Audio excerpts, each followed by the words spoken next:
reposition as close as possible without them having the risk of damage para malapit na sila doon sa area kailangan nilang servisan pagka dumaan na yung bagyo. And that's essentially what we did. And again, we've included all of the different agencies.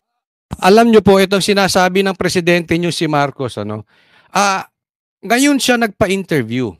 Kung kailan, ewan ko sa inyong lugar kung malakas pa ang ulan, malakas pa ang bagyo. Pero kahapon, grabe.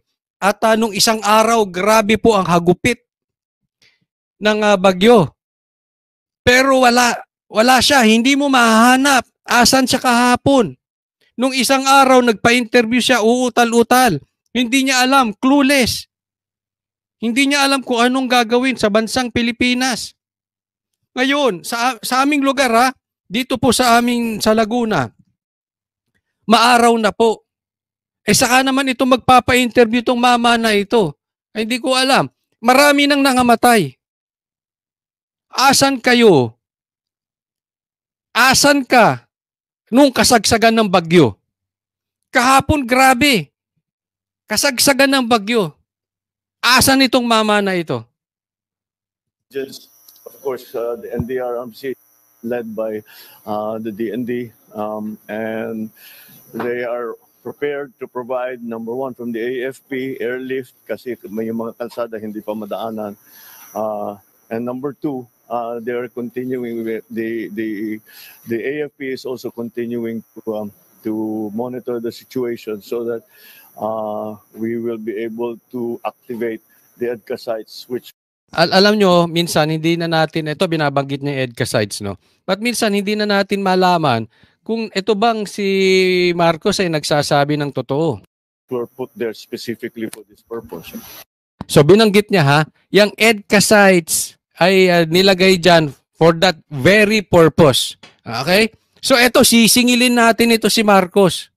Pag walang nagawa yung EDCA sites na yan, tandaan mo, sisingilin ka ng taong bayan. Remember this, yung binanggit niyang 20 pesos until na walang nangyayari. Sisingilin siya ng taong bayan dyan. Hanggang ngayon, sinisingil siya. Itong flood control projects na sinasabing bilyon-bilyon, ipinagmalaki pa niya sa SONA. Nakakailang bagyo na po tayo at nakakailang baha na po. Asan?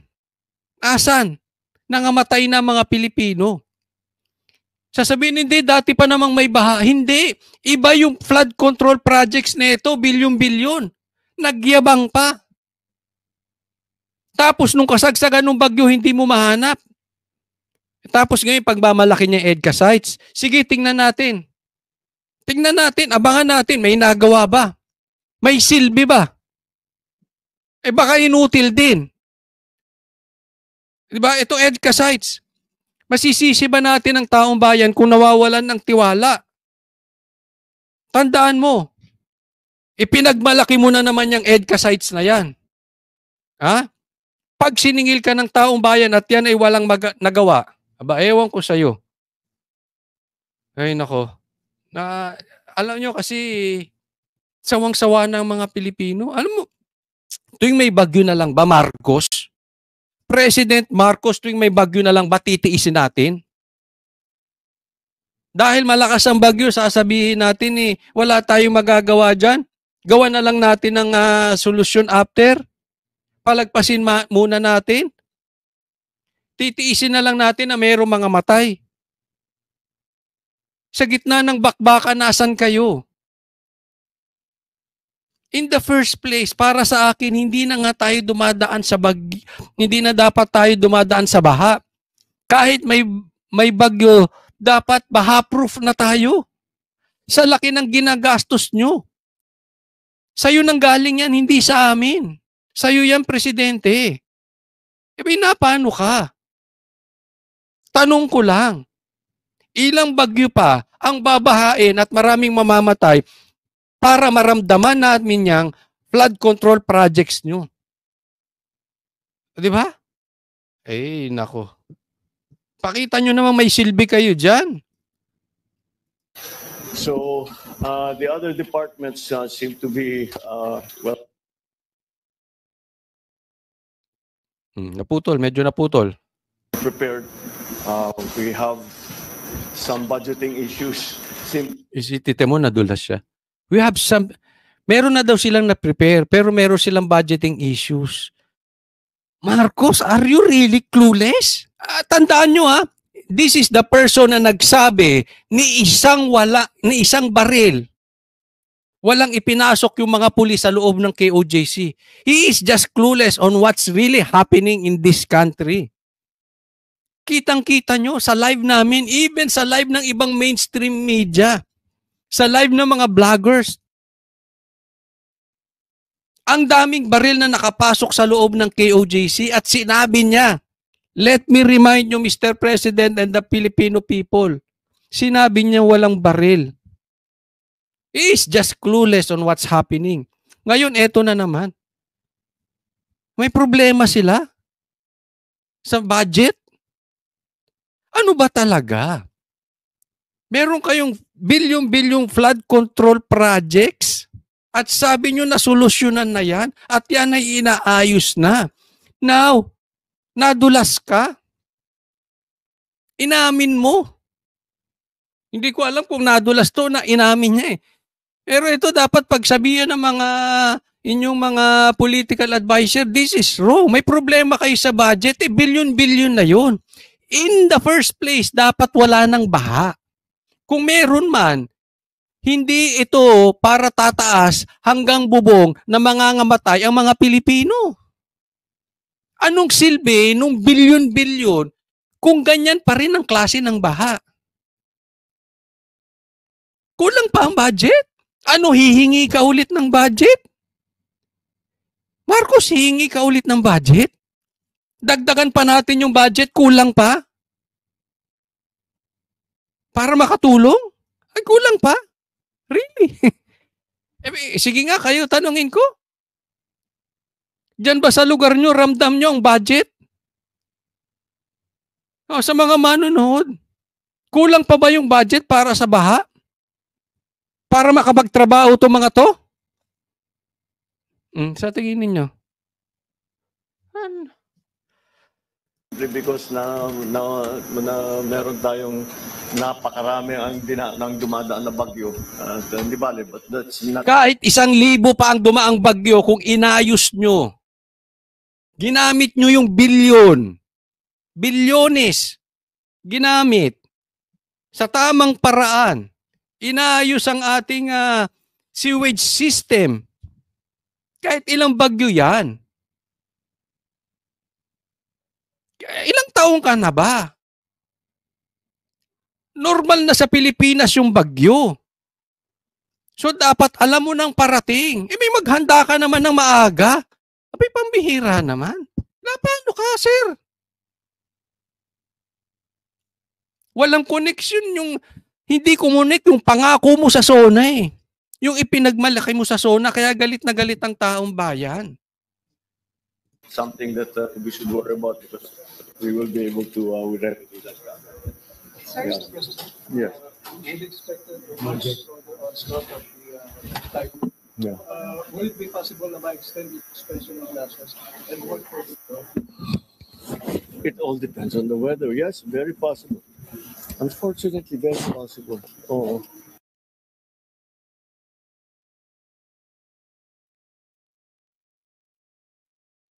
Tayo natin medyo sa kanila yan napuputol talaga, no? Dahil nga because as soon as makapasok kami, we will be doing that, and we are now beginning to marshal our assets, like for example rubber boats hanggang Mindanao kukunin na muna namin. Yan, hanggang Mindanao kunin na namin. Kunin mo na, gusto mo lahat ng resources kunin mo na sa Davao kasi ang Davao ready eh. Maayos ang Davao, 'di ba? Yung Bicol hindi nyo pinag-ready. Sino ba mga opisyal diyan sa Bicol? Kuha kayo ng gamit. Hayaan yung Davao tumulong diyan sa Bicol. Pambira kayo. Sino ba mga opisyal diyan? at dadali namin dito sa area na pangangailangan. We just got that report from Kamsur that half the province is underwater because they live in that the basin within Albay and Kamsur. Kaya yun ang talagang tinama. Ay, nako. Wala. Puro siya reporting. Wala siyang... reporter ka ba? Wala. Wala naman na tayong asahan talaga dito. Oo. Tinatamaan lagi ng baha. So as soon as we can, nagawin nila, at nakamonitor naman sila, nandun naman ang mga tao nila, mga regional officers, para magsabi when they can come in. So that's what we're waiting for now. So wala, we are at the mercy of the weather as we all. Hindi po pwede ganyan, President Marcos. President Marcos. Hindi po pwedeng we are at the mercy of the weather. Anong klaseng leader ba ito si Marcos? President Marcos, hindi po ikaw ang tumira doon sa mga tinitirhan ng mga mabababa, yung mga mahihirap nating mga kababayan. Hindi po pwedeng we are at the mercy of the typhoon. Sabi ko nga, ilang taon ka na? Taon-taon. So titiisin na lang natin. Parang yan Hindi po pwede na, hayaan mo lang, total maraming adik. Wala tayong magawa sa adik kasi ganyan talaga sa Pilipinas, daming adik, daming nag-aamok. May solusyonan mo yung mga adik. Pambihir. Alam mo yung pinapanood ko yung kanilang meeting sa kanyang mga gabinete. Ako naiisip ko lang kung naniniwala ba sa solusyon I mean, kung kumukuha ba talaga sila ng leading doon sa kanilang leader na si Marcos. Diba pagka may tinanong ka, kasi nag-e-expect ka ng something doon sa yung leader. Alam mo yung mga pinagsasabi ni Marcos? I really don't know kung talagang naniniwala or kumukuha pa ng leading itong mga gabinete niya sa kanya kasi parang ala ring kwenta. Alang silbi. Alam mo si President Marcos ay si PRRD before. Pag nagsalita yan ng ganyan, talagang alam mo, susundan mo yung leading niya Kasi may direksyon. Ito, we are at the mercy. Always are. So we will just have to wait for the true effects of this typhoon, Christine. All right? All right, Thank you. Ay, nako. So, yan po, nadulas siya na may problema sila sa budget and at the same time, wala siyang magawa. So, kayo mga Pilipino, tayong mga Pilipino, tiis-tiis na lang tayo. So, kada bagyo, magbilang tayo ng mga mamatay. Dahil hindi napupunta doon sa pag-ayos ng sistema nang sa ganun ay hindi tayo binabaha. Yung pera, hindi ko alam kung saan napupunta. Pero yan dapat, inaayos na para hindi na in the first place nagkakabaha. Alam mo, nakakaawa ng mga napapanood ko, pamilya, nangamatay yung mga anak. Yung isa, karga-karga, sanggol, siguro wala pang 6 months yun, nasa bubong dahil yung baha. Ay, nako. Yung isa, nakakapit na lang sa puno. At yung leader natin ang sasabihin, we are at the mercy of this typhoon. Oh my golly. Ewan ko.